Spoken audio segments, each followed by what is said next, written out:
నమస్కారం. ఆంధ్రనాయక శతకంలో తర్వాత పద్యాలు చూద్దాము. నిన్నెదుర్కొనరాని నెపమున కోపించి కోపితహితును సూతు కొట్టవలెనే, సంబంధి నోట కొంచెపు మాటరా వాని కరిపురం బలుక పెకల్పవలెనే, నిను జూచి వేట్క నొందిన గర్వముగనించి నిండి పారెడు నీరు నిలుపవలెనే, చెలికాని వలెనొద్ద చేరి ఎత్తుకొనంగ కినుక ప్రలంబుని తునుమవలెనే, ఎంతరో సంబుగలవాడవేమి నీవు తెలివి కాడవే బలరామ తెలిసె నిందు, చిత్ర చిత్ర ప్రభావ దాక్షిణ్య భావ హత విమత జీవ శ్రీకాకుళాంధ్రదేవ.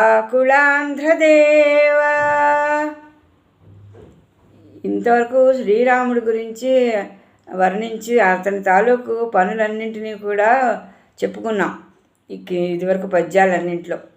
ఇప్పుడు బలరామ అవతారం గురించి చెప్తున్నాడు కవి.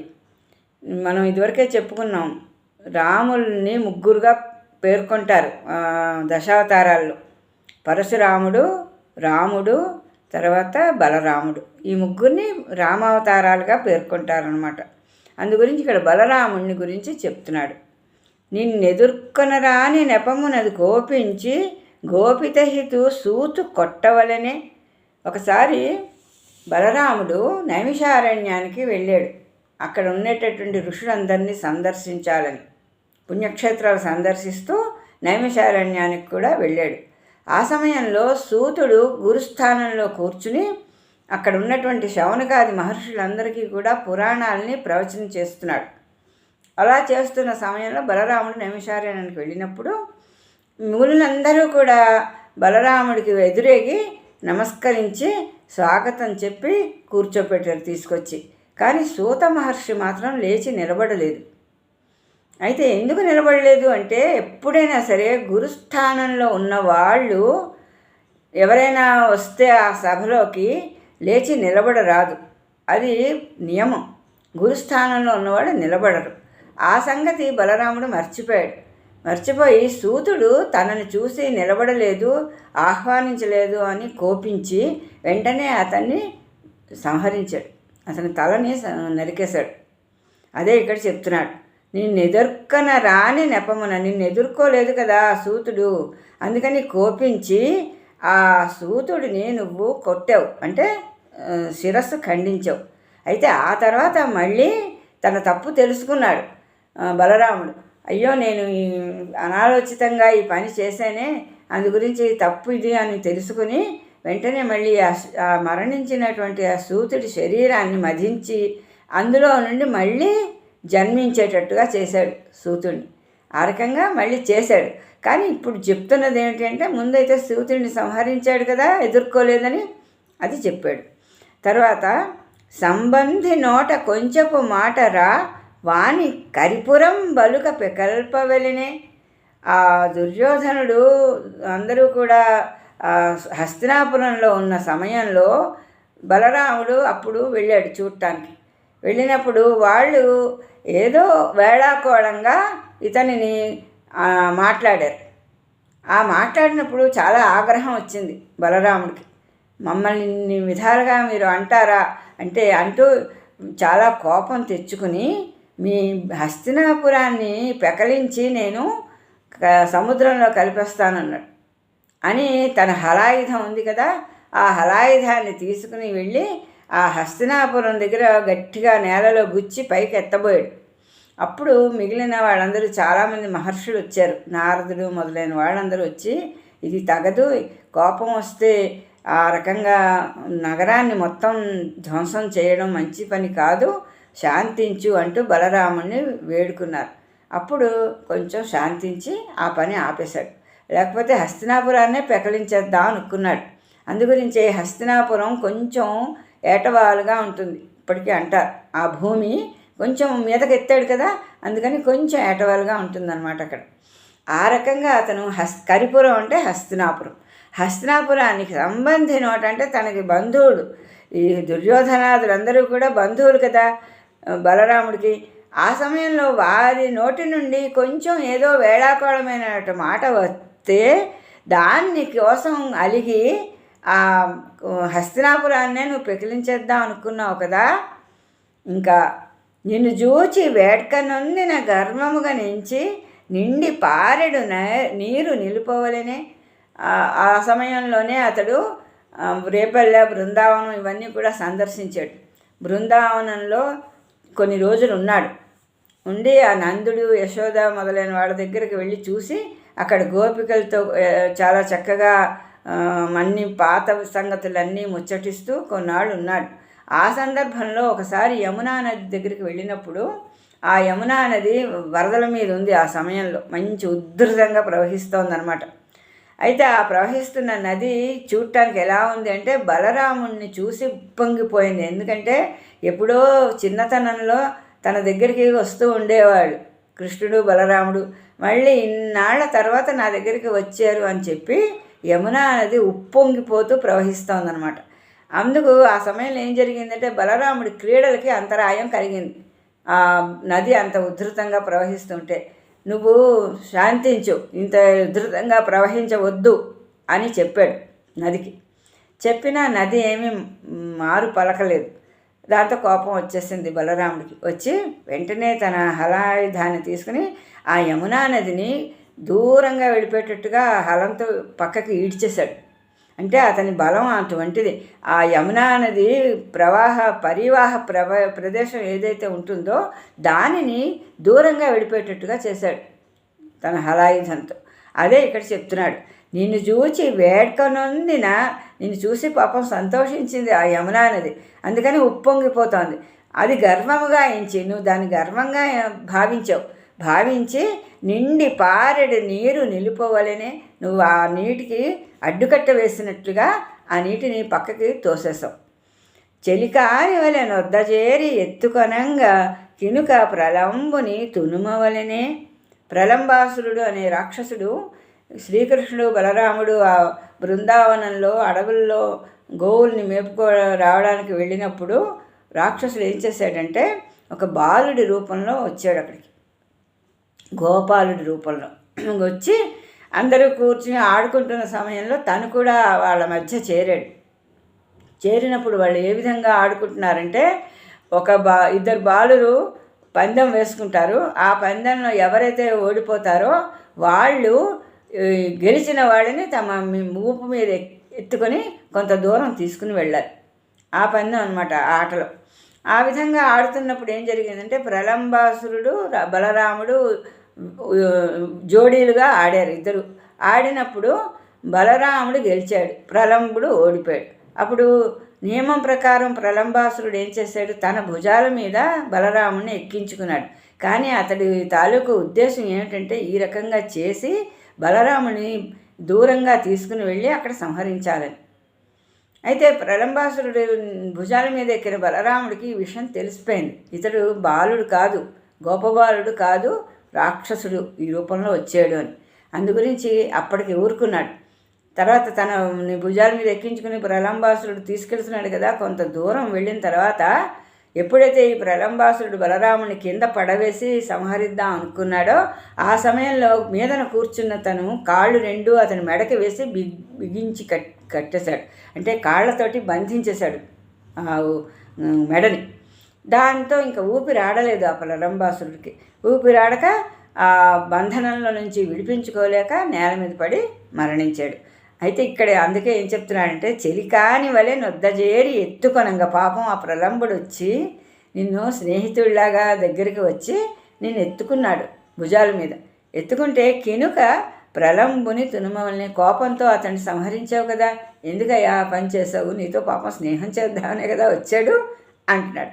అని ఎంత రోషంబు గలవాడవేమి నీవు, ఇంత రోషమా నీకు, ఆ మహర్షినేమో సంహరించావు, ఆ బంధువులేమో కొంచెం ఏదో వేళాకాలం ఆడితే ఏకంగా హస్తినాపురాన్నే పెకలించిస్తానన్నావు, ఆ యమునా నదినేమో హలంతో పక్కకి ఈడ్చేసావు, అలాగే నీకు స్నేహంగా వచ్చినటువంటి ఆ ప్రలంబుణ్ణి సంహరించావు.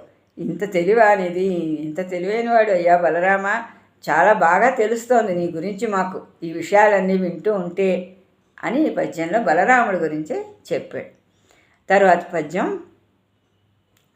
పరపురుషాకృత గురుతుగా చూడక త్రిపుర పతివ్రత తిలకములను విటపయుక్తి భ్రమించి విఫల భ్రమత చేసి తత్సతీపతుల దుర్దాంత బలుల హతము సేయించితివల మహానటునిచే రథరథాంగాశ్వసారథి శరాన గుణశంగాస్త్రముల్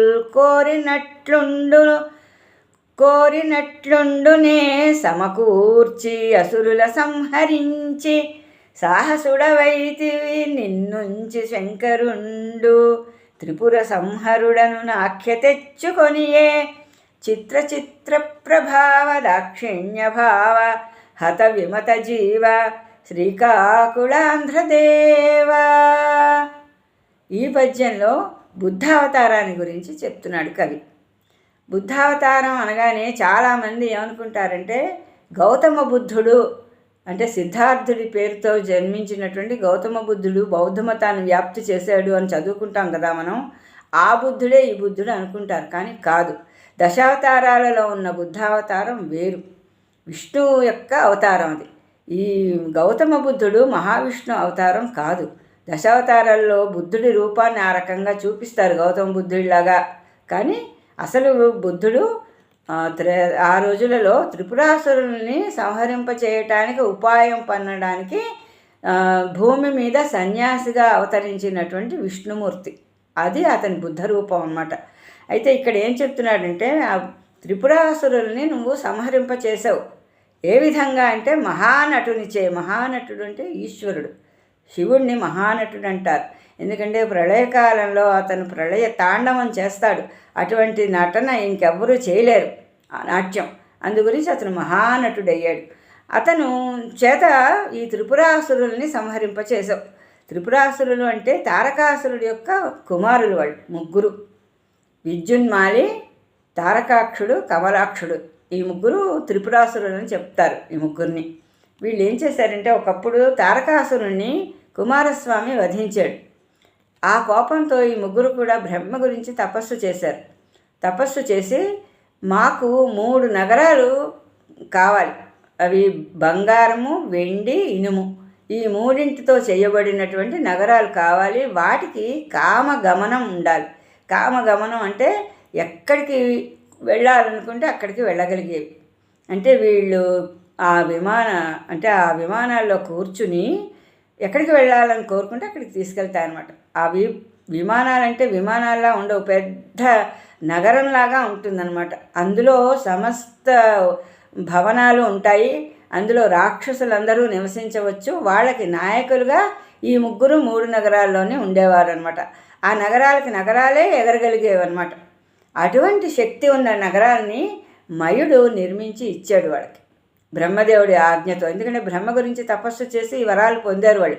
ఇంకా ఏమడిగారంటే ఈ 3 నగరాల్లో మేము ఉంటున్నప్పుడు 1000 సంవత్సరాలకు ఒక్కసారి మేము కలుసుకుంటాం. ఆ 1000 సంవత్సరాలకు ఒక్కసారి కలుసుకున్నప్పుడు మేము ఒకే కక్షలో ఉన్నప్పుడు మమ్మల్ని ఎవరైనా సరే ఒకే ఒక్క బాణంతో సంహరించగలగాలి. అలాంటి వరాన్ని మాకు కావాలని కోరుకున్నారు వాళ్ళు. బ్రహ్మదేవుడు ఇచ్చాడు. ఆ విధంగా త్రిపురాలని నిర్మించి ఇచ్చిన తర్వాత మయుడు వీళ్ళు అందులో నివసిస్తూ చక్కగా తమకి కావలసిన చోటికి యథేచ్ఛగా వెళుతూ ఉండేవారు. అవి ఎక్కడ పడితే అక్కడికి వెళ్తాయి కదా. వెళుతున్నప్పుడు ఏం చేసేవారంటే కిందన భూమి మీద నగరాలు, జనపదాలు ఇవన్నీ ఉంటాయి కదా, ఉన్నట్టుండి వాటి మీద దిగేవారు. దిగగానే ఆ నగరాలు కింద పడి మరణించేవారు జనం అంతా. ఆ విధంగా వాళ్ళు ఎన్నో రకాలుగా ప్రజల్ని కష్టపెడుతున్నారు. మాకే కదా ఇంత అంటే నగరాలు ఇంత బలశాలి ఉన్నాయి, మమ్మల్ని ఎవ్వరూ ఎదుర్కోలేరు, మాకు ఇంక మరణమే లేదు అనే ఉద్దేశంతో వాళ్ళు చాలా బాధలు పెడుతున్నారు మానవుని. అప్పుడు దేవతలు అందరూ కూడా ఈ రకమైనటువంటి దేవతలను కూడా ఎన్నో రకాల కష్టాలకి గురి చేస్తున్నారు వాళ్ళ వరగర్వం వల్ల. అందరూ వెళ్ళి ఈశ్వరుని ప్రార్థించారు, ఎలాగైనా సరే ఈ త్రిపురాసురుల్ని సంహరించాలి అని. కానీ వాళ్ళకున్న వరాల వల్ల మామూలుగా వాళ్ళని సంహరించలేరు ఎవరూ కూడా. 1000 సంవత్సరాలకు ఒక్కసారి వాళ్ళు ఒకే కక్షలోకి వస్తారు. అంతవరకు అసలు ఎవరూ సంహరించలేరు. ఆ 1000 సంవత్సరాలకు ఒకసారి కలిసినా కూడా వాటికి సరైనటువంటి ఆయుధం ఉండాలి, సరైన రథం ఉండాలి, బాణం ఉండాలి, ఇవన్నీ సమకూర్చుకోవాలి. లేకపోతే వాటిని సంహరించలేరు. అందుగురించి అప్పుడు విష్ణుమూర్తి ఒక ఉపాయాన్ని ఆలోచించాడు. ఇంకా ఒక విషయం ఏమిటిందంటే, ఆ త్రిపురాసురుల భార్యలు మహాపతివ్రతలు. ఆ పతివ్రతలైనటువంటి భార్యల యొక్క పాతివ్రత్య ధర్మం వల్ల ఈ త్రిపురాసులకి మరణం రావటం లేదు కూడా. అది కూడా ఒక కారణం అన్నమాట, వాళ్ళ వరమే కాకుండా. అయితే ఇక్కడ విష్ణుమూర్తి ఏం చేశాడంటే, భూమిని రథంగా చేయమని చెప్పాడు ఈశ్వరుడికి. భూమి రథంగా మారింది. 4 వేదాలని ఆ రథానికి గుర్రాలని చేశారు. చేసిన తర్వాత మేరు పర్వతాన్ని విల్లుగా చేసుకున్నాడు ఈశ్వరుడు. ఆ మేరు పర్వతం విల్లుకి తాడుగా ఆదిశేషుణ్ణి పెట్టారు. ఆ ఆదిశేషుణ్ణి పెట్టిన తర్వాత ఆ బాణానికి, అదే ధనస్సుకి ఉండే చిరు గంటలు ఉంటాయి, మీద మోగుతూ ఉంటాయి చిన్నగా, అవి సరస్వతీదేవి గంటలుగా మారింది. ఆ తర్వాత సారథిగా బ్రహ్మదేవుడే కూర్చున్నాడు వచ్చి. అంటే లోకంలో ఉండేటటువంటి ప్రశస్తమైనవన్నీ కూడా అక్కడ అన్నీ సమకూరాలి. ఆ సమకూరడం కోసం ఇవన్నీ కూడా చేశారనమాట. వేదాలు గుర్రాలయ్యాయి, భూమి రథమైంది, చక్రాలు 2 కూడా సూర్యుడు చంద్రుడు అయ్యారు, రథచక్రాలు. ఆ తర్వాత బాణం మేరు పర్వతం, అంటే బాణం అంటే విల్లు మేరు పర్వతం, తాడేమో ఆదిశేషుడు, దానికి సంధించేటటువంటి బాణం విష్ణుమూర్తే స్వయంగా అయ్యాడు. ఇంకా ఆ విష్ణుమూర్తి బాణంగా తయారైన తర్వాత దానికి ఇంకా శక్తి రావాలని ప్రళయకాలంలో జ్వలించేటటువంటి అగ్ని ఎంత తేజస్సుతో ఉంటుందో అంతటి తేజస్సుతో బాణం తాలూకు ములికిగా అగ్నిదేవుడు ఉన్నాడు. ఆ రకంగా అన్ని సమకూర్చుకున్న తర్వాత ఈ 3 నగరాలు ఒక చోటికి రావడానికి సమయం గురించి వేచి ఉన్నారు. ఈ లోపల విష్ణుమూర్తి ఏం చేశాడంటే, తాను ఒక సన్యాసి రూపాన్ని ధరించి ఈ త్రిపురాసురుల యొక్క నగరానికి వెళ్ళాడు, ఆ భార్యలు ఉంటున్న నగరానికి. ఆ త్రిపురాసురుడి భార్యలు గొప్ప పతివ్రతలు కదా. అందుగురించి ఇతను ఏం చేశాడంటే, వాళ్ళందరికీ కూడా కొన్ని బోధలు చేయడం మొదలుపెట్టాడు నగరంలో. ఆ బోధలకి ఆకర్షితులైపోయారు చాలామంది. అలాగే ఈ త్రిపురాసురుల భార్యలు కూడా ఆకర్షితులయ్యి ఆ బోధలను వింటూ వాళ్ళు వేద ధర్మాన్ని వదిలిపెట్టారు. ఏం చెప్పాడు, భగవంతుడు అనేవాడు లేడు, ఈ వేదాలన్నీ అబద్ధం, కర్మ అనేది లేదు, మీరు ఎలాగా ఈ రోజుల్లో సుఖం అనుభవిస్తే ఈరోజే, రేపు అనేది లేదు, భవిష్యత్తులో ఏం జరుగుతుందో తెలీదు. ఇప్పుడు చెప్తూ ఉంటారు కదా నాస్తికవాదులు, పాషండ మతం అది, అంటే భగవంతుడిని నమ్మరనమాట. అటువంటి బోధల్ని చేశాడు.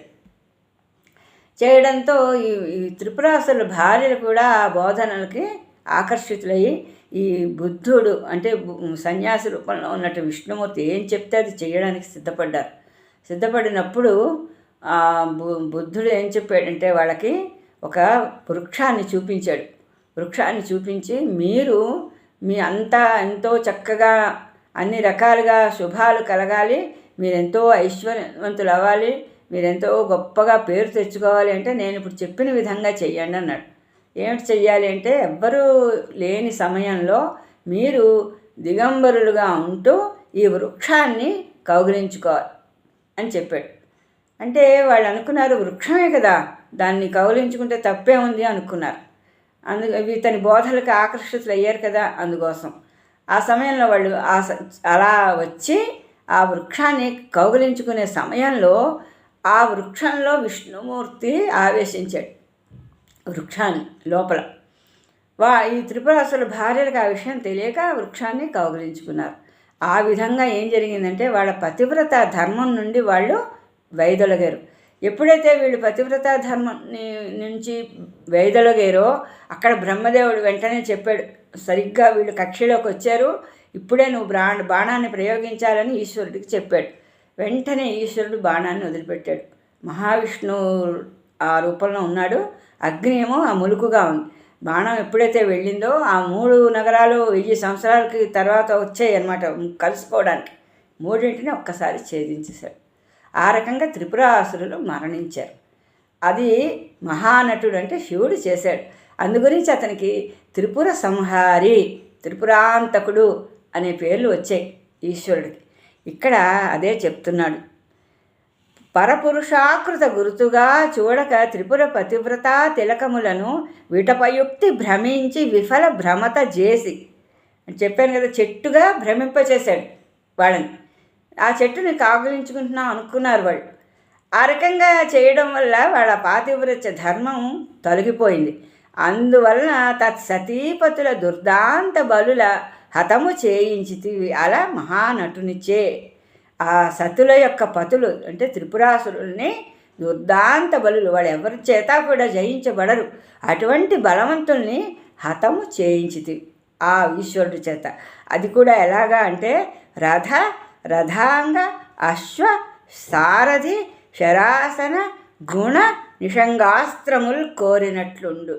ఇవన్నీ ఒక మహత్తరమైనటువంటి, లోకంలో ఎక్కడా ఎవరూ ఉపయోగించలేదు అటువంటి వాటిని ఉపయోగించాలన్నమాట వాళ్ళని వధించాలంటే.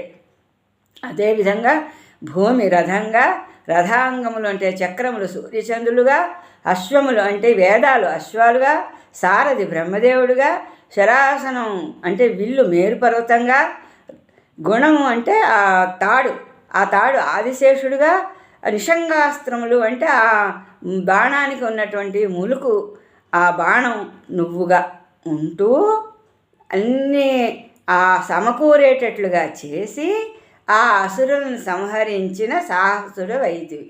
నువ్వు అంతటి సాహసాన్ని చేసేవయ్యా బుద్ధ స్వరూపం అని నిన్ను అంటారు అందరూ. కానీ ఎంత సాహసం చేసావు, ఏమీ తెలియనివాడు జడుడిగా ఉన్నవాడిని బుద్ధస్వరూపం అంటారు, శుద్ధ బుద్ధస్వరూపం అంటారు. కానీ బుద్ధస్వరూపంగా ఉంటూ ఇంత పని చేయించావు నువ్వు శంకరుడి చేత. అందుకే ఆ శంకరుడు త్రిపుర సంహరుడనే పేరు తెచ్చుకున్నాడు స్వామి అంటూ ఈ పద్యంలో చెప్పాడు. ఈరోజుకి ఇంకా ముగిస్తాను. మళ్ళీ ఇంకో 2 పద్యాలతో రేపు కలుసుకుందాం. అంతవరకు సెలవు. నమస్తే.